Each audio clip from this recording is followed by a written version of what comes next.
President, The Democratic leader. are we in quorum? We are. I ask unanimous consent the quorum be dispensed with. Without objection. Now, Madam President, yesterday the Senate completed an extremely productive day by confirming three members of President Biden's cabinet. Today, we're going to keep up the pace by moving the ball forward on two more of the President's nominees. First, the Senate will begin the process of bringing Javier Becerra's nomination to serve as HHS Secretary to the floor. This is a critical position as we continue to battle the virus, and I'm perplexed that none of my Republican colleagues would vote for him. He's a capable man. He's worked hard to make sure that people get health care, and some have said, well, he's not a doctor. Neither was the previous Trump nominee for HHS, who happened to be a pharmaceutical company executive. What would Americans prefer? Second, the Senate will move forward with another very historic nominee that makes us so proud, Rep. Deb Haaland of New Mexico, to serve as the next Secretary of the Interior. She'll be confirmed on Monday. Rep. Haaland was elected to the Congress in 2018. She was the first Native American woman, along with Representative Sharice Davis from Kansas, to ever serve in the People's House. If confirmed, Rep. Haaland would not only become the first Native American to lead the Department of Interior, she would be the first Native American to serve in any cabinet position in American history. We've had a vice president with Native American roots, but never a cabinet official. Given the long and troubled relationship between the federal government and tribal nations, the ascension of Rep. Haaland to the top of the Interior Department is a profoundly important moment for America as we advance on the long road, still not fully traveled at all, of equality or towards equality. For too long, tribal nations have been denied a seat at the table where decisions that were made that impacted their lives and their land. Not only will a Secretary Haaland ensure that they get a seat, she will bring her own lived experiences to the table alongside them. Under President Trump, the Department of Interior became one of the most scandal-riddled agencies in the history of the federal government. It gave oil and mining companies carte blanche to drill in wildlife reserves, rolled back environmental protections, and greatly undermined trust in the federal government and tribal lands. Rep. Haaland will move the department in a dramatically different direction. One of her most important responsibilities will be to restore and uphold the federal government's obligation to sovereign tribal nations. I cannot think of a better candidate to take on this job than Rep. Haaland, and I greatly look forward to confirming her. It will be historic. Now, in general, Madam President, the Senate is making great progress in installing President Biden's highly qualified nominees. So far, we've already confirmed 16 cabinet-level appointments. We're set to increase that number to 18 after Secretaries Haaland and Becerra are approved. Every single one of the President's nominees has been confirmed with a bipartisan vote here on the Senate floor. President Biden deserves to have his team in place, and the Senate is moving quickly to get the job done. Now, on the American Rescue Plan, which finally cleared the hurdle in Congress yesterday by passing the House. The plan is now only a signature away, a presidential signature, from becoming law. Soon, very soon, the most sweeping recovery effort in recent history will get underway. Direct checks will be delivered to American families from coast to coast, roughly 85% of all households. The American people can expect those $1,400 checks for each person in the family to be delivered by the end of March. And we're making amazingly good progress on vaccines. Vaccines will be available far more quickly to far more people. Just this morning, the Biden administration announced an expansion of the vaccine program, and I was able to announce that more than 100 community health centers in my home state of New York will be eligible to get their own dedicated supply of vaccines. There is a brand new vaccine supercharge for New York and for some of the rest of the nation as well. The crux, more vaccines and more sites to administer them Over 100 sites will be set up across New York State and administer a massive influx of new shot supplies. There is light at the end of this COVID tunnel, which has always been centered on access to a free vaccine for all New Yorkers. More access and more shots means a quicker recovery, and that's what we want. And that is becoming available for my home state of New York and for the entire nation. The CHC sites, Community Health Center sites, will be federally funded, organized by the Department of Health and Human Services, a huge expansion. We have all heard stories, numerous stories, of people having to travel too far to get the vaccine, hampering our ability to recover and return to normal. With this announcement of more vaccines and more New York sites to administer them, New Yorkers have something to celebrate, and I thank the President for working with us to make this effort real and to bring it to every state in the nation. Now, other things are happening too. Our schools will receive critical assistance to update their infrastructure, to hire more teachers and tutors, and prepare to reopen as fast and as safe as possible. There's going to be money for broadband. There's going to be dollars for rural hospitals. There's going to be dollars to help our tribal nations, all who are suffering. The new Restaurants Act, so important to so many of our states, is becoming law. More money for Save Our Stages to help our arts institutions is coming. And perhaps the thing that we are most proud of, although there are so many in this bill, helping people with their pensions, making sure those who are laid off still get health care by funding COBRA fully. So many good things for average working families. But maybe the most important of all, who knows? There's so many good things in this bill, but maybe it's the child tax credit, which will cut childhood poverty in half. When a child is born into poverty, no fault of his or her own, they don't get adequate nutrition, they don't get adequate health care, they don't get adequate housing, they don't get adequate education. And then when they go into young adulthood, they have nowhere to go. And then they get blamed for their plight. The better, smarter, more effective thing to do is help them get out of poverty early so they can lead good, productive lives as citizens and as taxpayers. We're doing that for the first time here, and I hope it's something that we can continue. Simply put, the American Rescue Plan is one of the most significant pieces of legislation to pass the Congress in recent history. Yesterday, I started describing in more detail some of the lesser-known aspects of the plan. Everyone knows the vaccines are coming. The $1,400 checks are coming. The money for schools is coming. And now people know of the child tax credit. But there are lots of other things in this bill. Today, I want to continue by talking about another unheralded provision, assistance to Native communities, a topic very much on theme today given the nomination of Secretary Haaland. One of the most tragic features of the COVID-19 pandemic is how destructive it has been for America's tribal nations. Native Americans have faced the highest risk of infections, hospitalizations, and deaths due to COVID-19, bar none, the highest. Early in the crisis, the Navajo Nation, to take one example, saw more cases per capita than any other state in the country.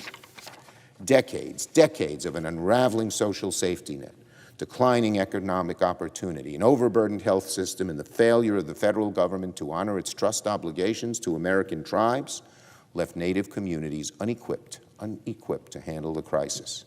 But in the American Rescue Plan, Democrats will deliver the single largest investment in Native programs in our nation's history. We are very proud of that. It is historic. The single largest investment in Native communities in our nation's history. More than $31.2 billion in direct funding will go to the tribes and communities to defeat this pandemic and rebuild their communities. $20 billion directly to tribal governments so they can stabilize essential services, $6 billion to the Indian Health Service, not just for vaccines and testing and tracing, but to improve and restore these rural, long-neglected hospitals. $100 million more for Native education. $10 million will go to just make sure communities can access clean water. Listen to the items I just mentioned: clean water, keeping hospitals running, connecting kids to broadband. These are absolute necessities, and the American Rescue Plan is going to dedicate resources to all of them for Indian country. I want to thank a whole bunch of my colleagues. So many contributed, but the chair of the Indian Affairs Committee, Senator Schatz, Senators Tester and Cantwell and Smith and Kelly and Benray, Lujan, Heinrich, very, very important. Heinrich particularly pushed for broadband. So it's a team effort, and I'm proud of my colleagues. The American Rescue Plan takes us a giant step closer to fulfilling our trust responsibilities to all Native Americans, Alaska Natives, and Native Hawaiians. This is just one example, an important one, how the Rescue Plan will dramatically improve the lives of millions of people in this great country of ours. I yield the floor.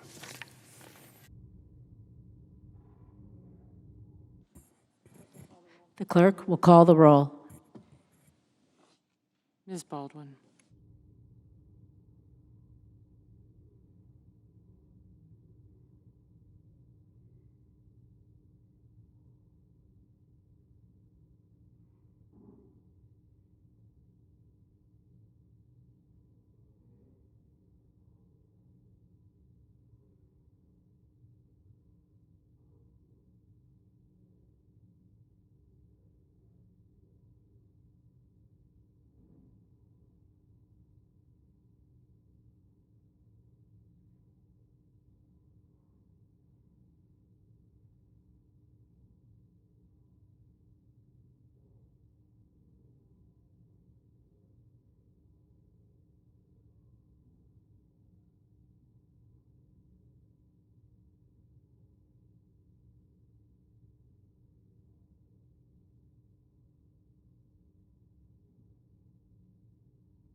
Madam President, Republican Leader. I ask consent that further proceedings on the quorum call be dispensed with. Without objection. Madam President, a year ago, coronavirus cases were beginning to climb on U.S. soil. Shutdown measures were starting to take effect. Americans have endured one of the strangest and most painful years in living memory. Nearly 2 million Americans have been hospitalized with serious cases of the virus. More than 500,000 have lost their lives. Millions of students and workers have had their lives completely thrown off course. But these dark times have also spotlighted some of the best of America: heroism, selflessness, ingenuity. Last March, the night we passed the CARES Act without a single dissenting vote, I said we'd see a new generation of American heroes, and so we have. Doctors and nurses and first responders have worked tirelessly to help their fellow Americans. Essential workers kept manning their posts and prevented economic collapse. Neighbors looked out for neighbors, and small businesses shifted gears almost overnight. Children and parents have fought to adapt to extraordinary disruptions. And incredible heroes in lab coats in America and worldwide worked at light speed to decode this new enemy and create life-saving vaccines in record time. Today, together, we're standing on the cusp of a new springtime for our country, not like anything we've experienced in our lifetimes. More than 95 million vaccine doses have reached American arms, another 2 million every single day. COVID-related deaths have plummeted, now less than half of their high, particularly for the elderly and the vulnerable. Science reaffirms kids can be safely in the classroom right now. States are starting to lift blanket restrictions, freeing citizens and small businesses to follow smart precautions themselves. And for weeks, every indicator has suggested our economy is poised to come roaring back with more job openings for Americans who need work. None of these trends began on January 20th. President Biden and his Democratic government inherited a tide that had already begun to turn toward decisive victory. In 2020, Congress passed 5 historic bipartisan bills to save our health system, protect our economic foundations, and fund Operation Warp Speed to find vaccines. Senate Republicans led the bipartisan CARES Act that got our country through the last year. The American people already built a parade that's been marching toward victory. Democrats just want to sprint in front of the parade and claim credit. So when 10 Republican senators went to the White House to suggest working together, a Democrat said no. Both the Democratic leader and the White House chief of staff now indicate they think President Obama's problem was that he was too bipartisan. This time, as one journalist put it, the situation was, quote, Democrats to GOP, take it or leave it, end quote.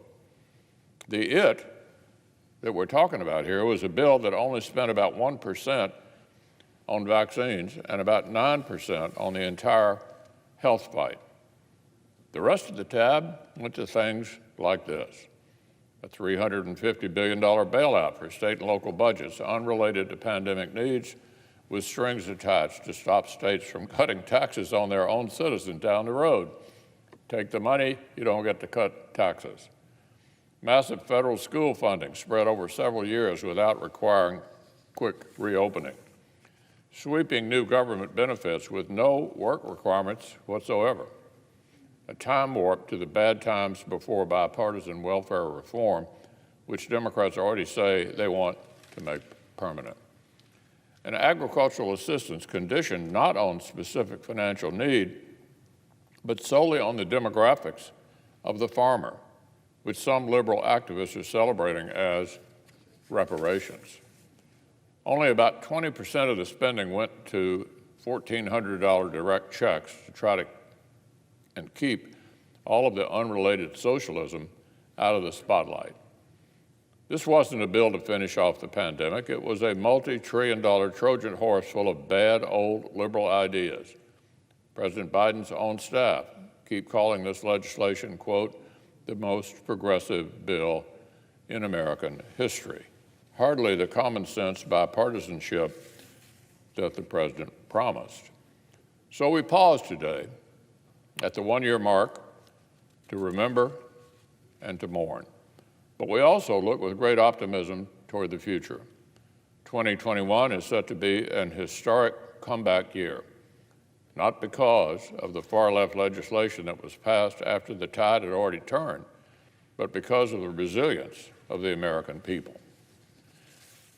Now, Mr. President, on a completely different matter, at noon today, the Senate will vote on whether to pluck the Becerra nomination out of committee after it failed to garner enough support to advance. Every one of President Biden's nominations the Senate has considered so far has received bipartisan support for confirmation. There's a reason Mr. Becerra could not get one single Republican vote to move out of committee. It's because he's such a thoroughly partisan actor with so little subject matter expertise and such a demonstrated history of hostility toward basic values like the freedom of science, of conscience, the freedom of conscience. There's nothing about Mr. Becerra's record in Congress or in California to suggest he's the best possible person to run the Department of Health and Human Services in the middle of a once-in-a-generation viral pandemic. Not even close. This is too important a job at too important a time for this administration to put raw partisanship ahead of qualifications. So I would strongly urge all senators to vote against rescuing this nomination from committee. Let's give the president the opportunity to make a better selection. Now, Mr. President, on one final matter, as I've mentioned, it's customary for some top Senate staff positions to see new faces when party control changes hands. Today, it's my honor to pay tribute to Mary Sue Jones, a huge asset to this institution, who's become an institution herself. Tomorrow, Mary will finish her second separate run as Assistant Secretary of the Senate and conclude a Senate career that has spanned more than a quarter of a century. I first met Mary Jones in the mid-1990s when we brought her on board to help manage my office. Neither I nor Mary's colleagues back then could have predicted that nearly 30 years later she'd depart as one of the most senior officers in the entire place. But the truth is, if you had told us, nobody would have been even a little surprised either. I've entrusted Mary with a lot of different responsibilities over the years. She served as our office manager just a few years out of college. She came with me to the Rules Committee, first as Deputy Staff Director and then the top job. Senator Frist had the good judgment to ask her to be Assistant Secretary in the early 2000s. Then she returned to Rules and resumed serving as our staff director under Senators Bob Bennett, Lamar Alexander, and then Pat Roberts. And finally, she generously brought all of this expertise and institutional knowledge back to the Assistant Secretary role 6 years ago. In her first job in my office, Mary organized one team of people and our infrastructure. In her current job, she's overseen 26 departments and scores of Senate staff, pushing resources and guidance down and pushing information up. In between, at Rules, she tackled things like helping run presidential inaugurations. Through it all, I cannot name one time when Mary Jones did not deliver. She is consistent, competent, and completely reliable. No wonder her name has become a kind of catchphrase around the Senate when anyone's trying to track down some key piece of wisdom or is puzzling over how to get something done. Well, let's ask Mary Jones. Have you checked with Mary Jones? I think Mary knows all about that. Everyone from junior staff to senior senators, Republicans and Democrats, have been able to count on Mary for expertise and execution. On a million different subjects, she knows the answer to the question you're going to ask before you even finished asking it. A rock-solid administrator, a consummate professional, she is just that good. So I'm sorry to see Mary depart the Senate, but she's given generously to this place. She certainly earned the opportunity to apply her many talents to some new challenges and perhaps knock a few miles off of her famously epic commute while she's at it. The whole Senate thanks Mary for her excellent service. We wish her, her husband, and their kids all the best in the exciting new chapters that lie ahead.